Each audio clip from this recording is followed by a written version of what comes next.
Hi everyone, welcome to my channel. আমি দোয়েল। তো আজকে আমার রেসিপি হলো চিংড়ি মাছ দিয়ে ঝিঙে আলুর তরকারি। দারুণ রেসিপি। এটা গরম গরম ভাতের সঙ্গে খেতে কিন্তু দুর্দান্ত লাগে। তো চলুন রেসিপিটা শুরু করি। এই ঝিঙে আলু তরকারি বানাবার জন্য এখানে আমি দুটো বড় সাইজের ঝিঙে নিয়ে নিয়েছি আর দুটো নিয়ে নিয়েছি আলু।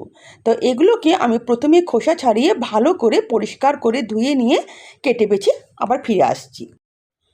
তো এখানে আমি খোসা ছাড়িয়ে ঝিঙেগুলোকে এরকম বড় বড় করে বানিয়ে নিয়েছি। আলুগুলোকেও আমি বড় বড় করে কেটে নিয়েছি একটা টমেটো, আর নিয়েছি একটা বড় সাইজের পেঁয়াজ, কিছুটা আদা আর কিছুটা রসুন।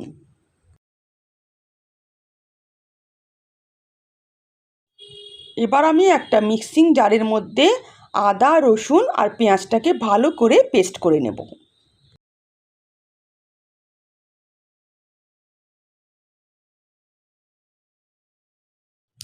তো গ্যাস অন করে একটা কড়াই বসিয়ে দিয়েছি, তার মধ্যে 1 চামচের মতন তেল নিয়েছি। তেল গরম হয়ে গেছে। এখন এর মধ্যে হাফ বাটির মতন একটু বড় সাইজের চিংড়ি দিয়ে ভালো করে বাদামি করে ভেজে নেব। এখানে সামান্য একটু হলুদ আর নুন দিয়ে দেব। তারপর চিংড়িটাকে একবার নাড়াচাড়া করে তুলে নেব, কারণ চিংড়ি মাছ ভাজতে কিন্তু খুব বেশি সময় লাগে না।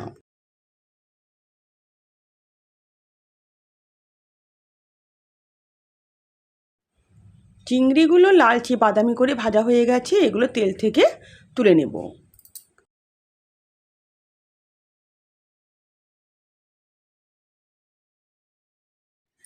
ওই কড়াইয়ের মধ্যে আরও সামান্য একটু তেল নিয়ে নেব। তেল গরম হয়ে গেলে আমি যে আলুগুলোকে মোটা মোটা আর লম্বা লম্বা করে কেটে রেখেছি সেই আলুটা দিয়ে ভালো করে আলুটাকেও আমি লালচে বাদামি করে ভেজে নেব।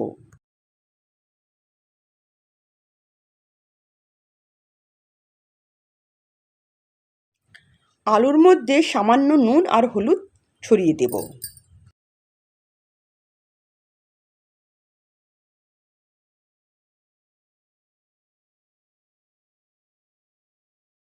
গ্যাসের ফ্লেম লো করে দিয়ে আলুটাকে ভাজতে হবে, যাতে আলুটা পুরোপুরি সেদ্ধ হয়ে যায়। দেখুন, আলু কিন্তু লালচে বাদামি হয়ে গেছে আর ভালোভাবে সেদ্ধ হয়ে গেছে। এবার এগুলোকেও আমি তেল থেকে তুলে নিলাম।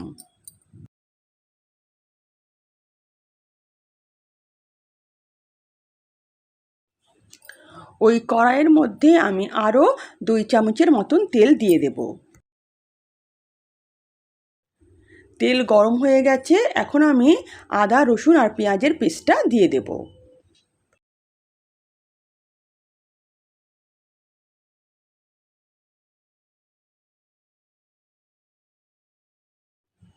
তার সঙ্গে একটু জলও দিয়ে দিলাম। এবার পেঁয়াজ বাটাটা দিয়ে তেলের সঙ্গে খুব ভালো করে 2-3 মিনিট নাড়াচাড়া করে নিতে হবে, যাতে পেঁয়াজের রসটা শুকিয়ে যায় আর সেই সঙ্গে আদা রসুনের যে কাঁচা গন্ধটা সেটাও চলে যায়।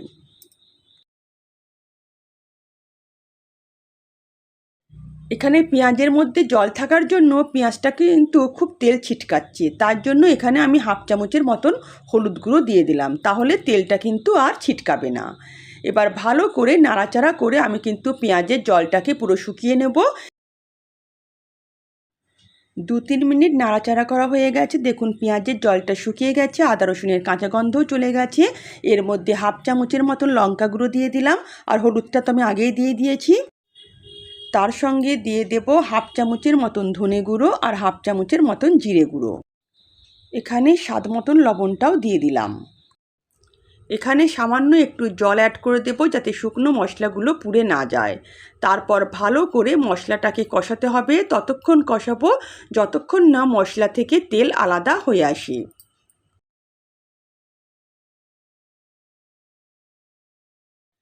মশলাটাকে খুব ভালোভাবে কষিয়ে নিয়েছি এবং মশলা থেকে তেল কিন্তু আলাদা হয়ে এসছে। এখন এর মধ্যে কেটে রাখা টমেটোটা দিয়ে দেব।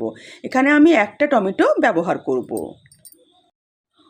টমেটোটাকে খুব ভালো করে মশলার সঙ্গে কিছুক্ষণ কষিয়ে নেব, যাতে টমেটোটা একটু সেদ্ধ হয়ে গলা গলা হয়ে যায়।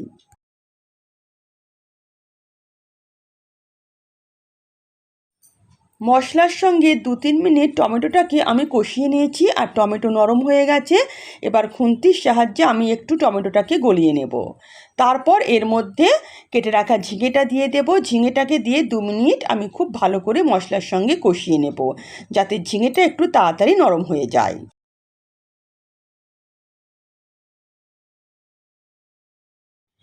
ঝিঙেটাকে 2-3 মিনিট কষিয়ে নিলেই ঝিঙে কিন্তু সেদ্ধ হয়ে যাবে, কারণ ঝিঙে কিন্তু সেদ্ধ হতে খুব বেশি সময় লাগে না। আর আলু তো অলরেডি আমি ভেজেই রেখেছি, তাই প্রথমে 2-3 মিনিট ঝিঙেটাকে ভালো করে আমি কষিয়ে নিয়ে তারপরে এর মধ্যে আলুটাকে অ্যাড করব। ঝিঙেটা খুব ভালোভাবে কষানো হয়ে গেছে, এবার এর মধ্যে আলুটা দিয়ে দিলাম।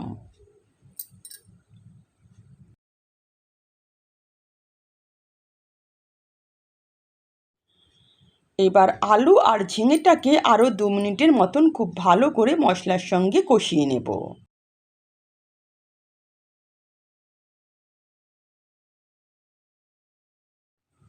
তো আরও 2 মিনিটের মতন আলু আর ঝিঙেটাকে মশলার সঙ্গে কষিয়ে নিয়েছি। এবার এর মধ্যে ভেজে রাখা চিংড়িগুলো দিয়ে দেব। তার সঙ্গে দিয়ে দেব কয়েকটা চেরা কাঁচা লঙ্কা। এবার চিংড়ি মাছগুলোকে ঝিঙে আলুর সঙ্গে ভালো করে একটু কষিয়ে নিলাম। এখানে এবার আমি ঢাকা দিয়ে গ্যাসের ফ্লেম লো করে দিয়ে কিছুক্ষণ এই সবজিগুলোকে সেদ্ধ হতে দেব, কারণ ঝিঙে থেকে যে জল বেরোবে সেই জলের মধ্যেই কিন্তু সবজিগুলো সব সেদ্ধ হয়ে যাবে। তো কিছুক্ষণ ঢাকা দিয়ে আমি কিন্তু দেখুন সবজিটাকে একটু সেদ্ধ হতে দিয়েছিলাম। ঝিঙে থেকে জল বেরিয়ে এসেছে, সেই জলেই কিন্তু আলুটাও ভালোভাবে সেদ্ধ হয়ে গেছে, ঝিঙেও সেদ্ধ হয়ে গেছে। এখন এর মধ্যে পরিমাণ মতন জল দিয়ে দেব। তবে রান্নাটায় খুব বেশি জল দেব না, এটা একটু মাখা মাখা করব, তাই খুব অল্পই আমি জল দেব। দেখুন আলুটাও কি সুন্দর সেদ্ধ হয়ে গেছে। এবার এর মধ্যে আমি জল দিয়ে দিলাম।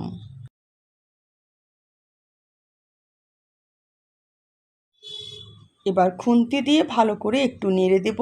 এর থেকে বেশি জল দেওয়ার দরকার নেই, কারণ রান্নাটা কিন্তু আমি এবার একবার শুধু ফুটিয়ে নেব। ফুটিয়ে নিলেই কিন্তু চিংড়ি দিয়ে ঝিঙে আলুর তরকারি আমার রেডি।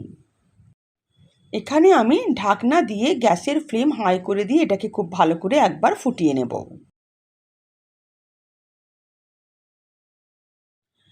ঝিঙে আলুর তরকারি আমার ফুটে উঠেছে। এবার আমি গ্যাসের ফ্লেম বন্ধ করে দেব।